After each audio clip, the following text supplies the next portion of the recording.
നമ്മുടെ നാട്ടിൽ ഇന്ന് കൂണ് മുളയ്ക്കുന്ന പോലെയാണ് ഡയാലിസിസ് യൂണിറ്റുകൾ കൂടിക്കൂടി വരുന്നത്. അതിനൊരു പ്രധാന കാരണം എന്ന് പറഞ്ഞാൽ ഈ കിഡ്നി ഫെയിലിയർ കൂടിക്കൂടി വരുന്നതാണ്. ഇതിന് ഏറ്റവും വലിയ വില്ലൻ എന്ന് പറയുന്നത് നമ്മുടെ ജീവിതശൈലി തന്നെയാണ്.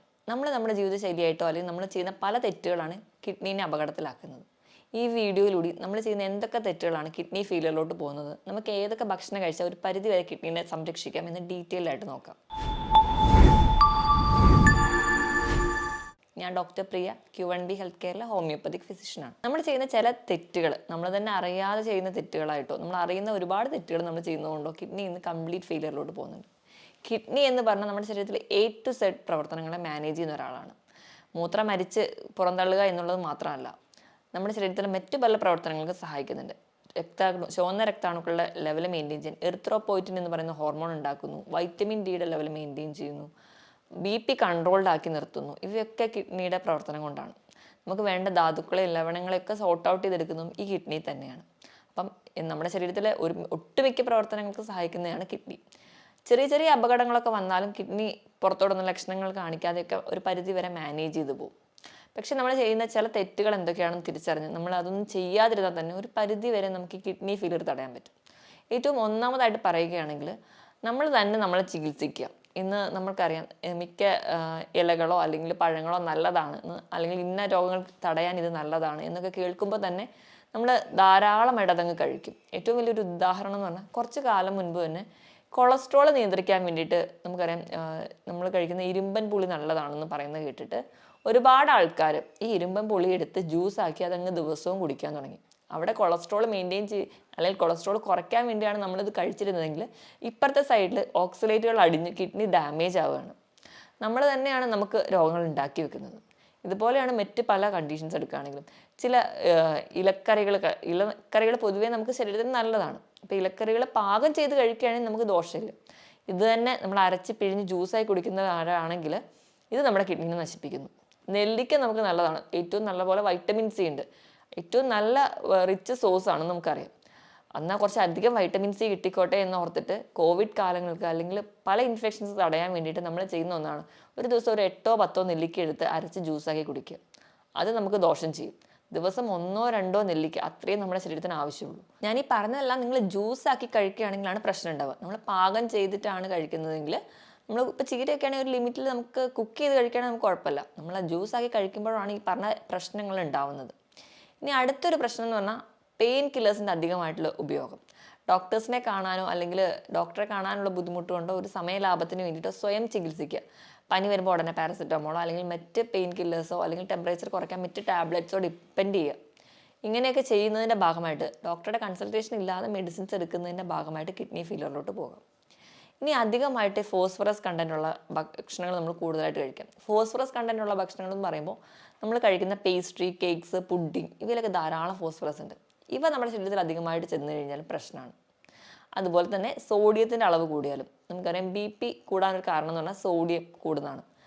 സോഡിയം എന്ന് പറയുമ്പോൾ സോഡിയം ക്ലോറൈഡ് ഫോമിൽ ഉപ്പായിട്ട് നമ്മൾ കഴിക്കുന്നത് വറുത്തതും പൊരിച്ചതുമായിട്ടുള്ള എല്ലാ വസ്തുക്കളിലും ഹോട്ടൽ ഫുഡുകളിൽ പ്രത്യേകിച്ച് അതൊന്നും കേടുകൂടാതിരിക്കാനും അതുപോലെ തന്നെ ഒന്ന് ടേസ്റ്റ് കൂടാനും ആവശ്യത്തിലും കൂടുതൽ ഉപ്പാണ് ഉപയോഗിക്കുന്നത്. നമുക്ക് ദിവസവും കഴിക്കാവുന്ന ഉപ്പിൻ്റെ അളവ് എന്ന് പറഞ്ഞാൽ 5 ഗ്രാം ആണെങ്കിൽ അതിലും അധികം നമ്മുടെ ശരീരത്തിൽ ചെല്ലുമ്പോൾ അത് നമുക്ക് കിഡ്നി ഡാമേജിലോട്ട് എത്തിക്കുന്നുണ്ട്. ഇതൊക്കെ നമ്മൾ അറിയാതെ അല്ലെങ്കിൽ അറിഞ്ഞുകൊണ്ടോ ചെയ്യുന്ന ഒരുപാട് തെറ്റുകളാണ്. മദ്യപാനം, പുകവലി പോലെയുള്ള ശീലങ്ങൾ ഉണ്ടെങ്കിൽ അത് മറ്റ് ഓർഗൻസിനെ അഫക്റ്റ് ചെയ്യുന്നത് തന്നെ കിഡ്നിനെയും ബാധിക്കുന്നുണ്ട്. മദ്യം എന്ന് പറയുന്ന ഒരു ഡീഹൈഡ്രേറ്റിംഗ് ഏജൻറ്റാണ്. അപ്പോൾ നമ്മുടെ ശരീരത്തിലെ വെള്ളത്തിനെ മുഴുവൻ ഊറ്റി കളയുകയും അത് നമ്മുടെ കിഡ്നിക്ക് സ്ട്രെയിൻ ചെയ്യുകയും അത് നമുക്ക് കിഡ്നി ഫെയിലിയറിലോട്ട് പോകും. പുകവലി എന്ന് പറയുമ്പോൾ അവിടെ ഉണ്ടാകുന്ന നിക്കോട്ടിൻ എന്ന് പറയുന്ന പ്രൊഡക്റ്റ് രക്തക്കുഴലിൽ അടിയുകയും അത് അടിയുന്ന ഭാഗമായിട്ട് കിഡ്നി ഫെയിലിയറിലോട്ട് പോകാം. കാരണം കിഡ്നിക്ക് വേണ്ട രീതിയിലുള്ള രക്തം പമ്പ് ചെയ്ത് എത്തുന്നില്ലാത്തതുകൊണ്ട്. അതുപോലെ നമ്മൾ വേണ്ട രീതിയിൽ വെള്ളം കുടിക്കാതിരുന്നാലും കിഡ്നീനെ ബാധിക്കും. നമ്മൾ ദാഹിക്കുമ്പോൾ മാത്രം വെള്ളം കുടിക്കുക അല്ലെങ്കിൽ ചോറുണ്ട് കഴിഞ്ഞ് ഒരു ഗ്ലാസ് വെള്ളം കുടിക്കുക, ഈ ഒരു ശീലമുള്ളവരാണെങ്കിൽ നമ്മുടെ ശരീരഭാരത്തിനനുസരിച്ച് വെള്ളം നമ്മുടെ ശരീരത്തിൽ എത്തിയില്ലെങ്കിലും നമുക്ക് കിഡ്നിക്ക് ഫെയിലിയറിലോട്ട് പോകാൻ കാരണമാകും. കാരണം നമ്മുടെ ശരീരഭാരം എടുക്കുകയാണെങ്കിൽ 25 കിലോയ്ക്ക് 1 ലിറ്റർ വെള്ളം, ഇതാണ് കണക്ക്. ഈ ഒരു കണക്കിൽ നമ്മൾ എന്തായാലും നിർബന്ധമായിട്ട് വെള്ളം കുടിക്കണം. അപ്പം അങ്ങനെ നിർബന്ധമായി വെള്ളം കുടിക്കാൻ അല്ലെങ്കിൽ കുടിക്കാൻ മടിയുള്ളവരാണെങ്കിൽ നിങ്ങൾ ബോട്ടിൽ രാവിലെ തന്നെ വെള്ളം എടുത്ത് വെച്ചിട്ട് അത് കുടിക്കാൻ വേണ്ടി ശീലിക്കുക. എങ്കിലൊരു പരിധി വരെ കിഡ്നി അപകടത്തിലാവുന്നത് നമുക്ക് തടയാൻ പറ്റും. ഇനി ഉറക്കത്തിന് വലിയൊരു ഫാക്ടർ ഉണ്ട്. ഉറക്കം എങ്ങനെ കിഡ്നീനെ പ്രൊട്ടക്റ്റ് ചെയ്യുന്നു നോക്കിക്കഴിഞ്ഞാൽ ഉറങ്ങുമ്പോൾ ഒരു പരിധി വരെ ഒരു കുറഞ്ഞ അളവിലെങ്കിലും കിഡ്നിക്ക് ചെറിയൊരു റെസ്റ്റ് ഉണ്ട്. കിഡ്നിയുടെ ലോഡ് കുറച്ച് കുറവാണ്.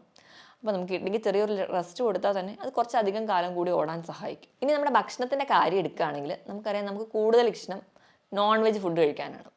എത്ര രാത്രി വൈകിയാലും പുറത്ത് പോയി ഭക്ഷണം കഴിക്കാൻ നമുക്ക് എല്ലാവർക്കും ഇഷ്ടമാണ്. അതുകൊണ്ട് തന്നെയാണ് നമ്മുടെ നാട്ടിൽ രാത്രിയാണ് കൂടുതലും ഹോട്ടലുകളൊക്കെ പ്രവർത്തിക്കുന്നത്. രാവിലത്തെ ബ്രേക്ക്ഫാസ്റ്റ് നമ്മളെല്ലാവരും തന്നെ സ്കിപ്പ് ചെയ്യാൻ റെഡിയാണ്. അതുപോലെ തന്നെ ഉച്ചത്തെ ലഞ്ച് നമുക്കൊന്ന് മോഡറേറ്റ് ആയിട്ട് കൺട്രോൾ ചെയ്യാൻ ഇഷ്ടപ്പെടുന്നവരാണ്. പക്ഷെ രാത്രി നല്ല ഹെവി ആയിട്ട് തന്നെ കഴിച്ചിട്ട് കിടക്കും. ഈ ഒരു ശീലം ഉള്ളതുകൊണ്ട് തന്നെ അമിതവണ്ണം നമുക്ക് പെട്ടെന്ന് വരുന്നു, കുടവയറ് നമുക്ക് പെട്ടെന്ന് വരുന്നു. അമിതവണ്ണമൊക്കെ വരുമ്പോൾ തന്നെ ഏറ്റവും വലിയ വില്ലനാവുന്നത് ലോഡ് കൂടുകയാണ് കിഡ്നിക്ക്. അപ്പോൾ കിഡ്നിക്ക് ഒരുപാട് സ്ട്രെയിൻ ചെയ്യണം. അതിൻ്റെ ഭാഗമായിട്ട് കിഡ്നി പെട്ടെന്ന് ഡാമേജ് ആവാം. അതുപോലെ തന്നെ നമ്മൾ പ്രത്യേകിച്ച് വ്യായാമം ഒന്നും ചെയ്യാത്തതും ഈ അമിതവണ്ണത്തിന് കാരണമാകും. നമ്മൾ ഒരുപാട് സെഡൻറ്ററി ലൈഫാണ്, നമുക്ക് നമ്മുടെ ജോലി അല്ലെങ്കിൽ നമ്മൾ കുറേ ഗാഡ്ജറ്റുമായിട്ടാണ് ജീവിക്കുന്നത്. അപ്പോൾ നമുക്ക് വ്യായാമം ഇല്ലാത്തതും കിഡ്നിയുടെ ലോഡ് കൂട്ടുന്നുണ്ട്. ഞാൻ ഈ പറഞ്ഞ പോലെ ഒരുപാട് ഇറച്ചി അല്ലെങ്കിൽ റെഡ് മീറ്റ് കൂടുതലായിട്ട് കഴിക്കുന്നവരാണെങ്കിൽ ഈ ഒരു അമിതവണ്ണം എന്നുള്ളൊരു ആംഗിൾ കൂടാതെ തന്നെ നമ്മൾ അധികമായിട്ട് റെഡ് മീറ്റ് കഴിക്കുന്നതിൻ്റെ ഭാഗമായിട്ട് നമ്മൾ ബ്ലഡ് അസിഡിക് ആവുകയാണ്. നമ്മൾ അസിഡിക് pH ബ്ലഡ് മാറും. ഇത് കിഡ്നിക്ക് കൂടുതൽ സ്ട്രെയിൻ ഉണ്ടാക്കുന്നുണ്ട്. ഇത് കിഡ്നിക്ക് കൂടുതൽ സ്ട്രെയിൻ ഉണ്ടാക്കുമ്പോൾ കിഡ്നി ഒരുപാട് ഫങ്ഷൻ ചെയ്യേണ്ടി വരുന്നു. അങ്ങനെ കിഡ്നി ഡാമേജിലോട്ട് പോകുന്നുണ്ട്. ഇതുപോലെ തന്നെ ഈ ഒരു പ്രോസസ്സാണ് യൂറിക് ആസിഡിൻ്റെ കംപ്ലയിൻസ് ഉള്ളവർ നടക്കുന്നത്. അവരും കൂടുതലായിട്ട് റെഡ് മീറ്റ് കഴിക്കുന്നു, ബ്ലഡ് ഒരു അസിഡിക് pH പോകുന്നു, ക്രിസ്റ്റൽ ഫോർമേഷൻ വരുന്നു, അവർക്ക് കിഡ്നി സ്റ്റോൺസ് ഉണ്ടാവുന്നു. അതും ഒരു കിഡ്നി ഡിസീസിലോട്ട് മാറുന്നുണ്ട്. അപ്പം മാക്സിമം നിങ്ങൾ നോൺ വെജ് പ്രോട്ടീൻസ് കഴിക്കാതെ കുറച്ചുകൂടെ വെജ് പ്രോട്ടീൻസ് അല്ലെങ്കിൽ വെജിറ്റബിൾസും ഫ്രൂട്ട്സും അതിനെ ബാലൻസ് ചെയ്യുന്ന രീതിയിൽ കഴിക്കാൻ വേണ്ടി ശ്രദ്ധിക്കുകയാണെങ്കിൽ ഒരു പരിധി വരെ നമുക്ക് കിഡ്നീനെ പ്രൊട്ടക്റ്റ് ചെയ്യാം. ഞാൻ ഈ പറഞ്ഞ ശീലങ്ങൾ, ഈ കുറച്ച് ശീലങ്ങളാണ് നമ്മുടെ കിഡ്നി ഡാമേജിലോട്ട് പെട്ടെന്ന് എത്തിക്കുന്നത്. മാക്സിമം ഈ ഒരു ശീലങ്ങൾ നമ്മൾ ചെറുപ്പത്തിൽ തൊട്ടേ ഒഴിവാക്കുകയാണെങ്കിൽ ഒരു പരിധി വരെയൊക്കെ നമുക്ക് കിഡ്നി ഡാമേജ് തടയാനും പറ്റും. ഇനി നമുക്ക് ഇങ്ങനെയൊക്കെയാണ് കിഡ്നി രോഗങ്ങൾ വന്നു പോയിട്ടുണ്ടെങ്കിൽ അല്ലെങ്കിൽ കിഡ്നി രോഗങ്ങൾ വരാതിരിക്കാൻ ഒരു പരിധി വരെ നമ്മുടെ ഭക്ഷണത്തിൽ എന്തൊക്കെ ശീലിക്കണം നോക്കാം. അപ്പം ഡയബറ്റീസോ BP കൊളസ്ട്രോൾ പോലെയുള്ള രോഗങ്ങളുള്ളവരാണെങ്കിൽ നിങ്ങൾ ബേസിക്കായിട്ട് അത് കൺട്രോൾ ചെയ്യുമ്പോൾ തന്നെ ഒരു പരിധി വരെ നമുക്ക് കിഡ്നിയുടെ ഡാമേജ് ഒക്കെ കൺട്രോൾ ചെയ്യാൻ പോകാം. അപ്പോൾ നമുക്ക് കിഡ്നീനെ പ്രൊട്ടക്ട് ചെയ്യാൻ വേണ്ടി നമ്മൾ കഴിക്കേണ്ട ചില ഭക്ഷണങ്ങൾ എന്തൊക്കെയാണെന്ന് നോക്കാം. ഒന്നാമതായിട്ട് ക്യാപ്സിക്കം. ക്യാപ്സിക്കത്തിൽ ലൈക്കോപ്പീൻ എന്ന് പറയുന്ന ഒരു ആൻറ്റി ഓക്സിഡൻസ് ഉണ്ട്. അതൊരു പരിധി വരെ കിഡ്നിക്ക് ഉണ്ടാകുന്ന നീർക്കെട്ടുകളോ ഇൻഫ്ലമേഷൻസോ കുറയ്ക്കുന്നുണ്ട്. അതുപോലെ തന്നെ ധാരാളം ഫൈബേഴ്സും വൈറ്റമിൻ B6 ഒക്കെ ഫോളേറ്റ്സും ഒക്കെ ഈ ക്യാപ്സിക്കത്തിലുണ്ട്. ഈ ഫോളേറ്റ്സും വൈറ്റമിൻ B6 ഒക്കെ ഉള്ളതുകൊണ്ട് തന്നെ ഒരു പരിധി വരെ നമുക്ക് RBC പ്രൊഡക്ഷന് സഹായിക്കും. അപ്പോൾ കിഡ്നി ഡാമേജ് ഒക്കെ ആയിട്ട് എറിത്രോപോയിറ്റിനൊക്കെ കുറഞ്ഞ രീതി നിൽക്കുകയാണെങ്കിൽ നമുക്ക് HB കുറയുന്നത് കാണാം. നല്ലപോലെ ക്ഷീണമൊക്കെ ഉള്ളവരാണെങ്കിൽ ഇത് കഴിച്ചാൽ ഒരു കുറച്ചൊക്കെ മാനേജ് ചെയ്യുന്നത് കാണാൻ പറ്റും. ഇതുപോലെ തന്നെ ക്യാബേജിലും ഈ പറഞ്ഞ രീതിയിൽ ഫോളേറ്റ്സും ഫൈബേഴ്സും ഒക്കെ ധാരാളം അടങ്ങിയിട്ടുണ്ട്. ഇവ നമ്മുടെ കിഡ്നിനെ പ്രൊട്ടക്ട് ചെയ്യാനും ഒരു പരിധിവരെ നീർക്കെട്ടുകൾ കുറയ്ക്കുന്നതിന് സഹായിക്കും. ഇനി നമുക്ക് മഞ്ഞൾ നല്ലൊരു ആൻറ്റി ഓക്സിഡൻ്റ് ആണ് നമുക്കറിയാം. അതുപോലെ തന്നെ മഞ്ഞളിലുള്ള ആൻറ്റി ഓക്സിഡൻ്റ് കുർക്കുമിൻ എന്ന് പറയുന്നത് നമ്മുടെ കിഡ്നിയിൽ ഉണ്ടാകുന്ന നീർക്കെട്ടുകൾ ഒരു പരിധി വരെ കുറയ്ക്കുന്നുണ്ട്. ഇനി മറ്റൊന്ന് പറഞ്ഞാൽ ഒലിവ് ഓയിലാണ്.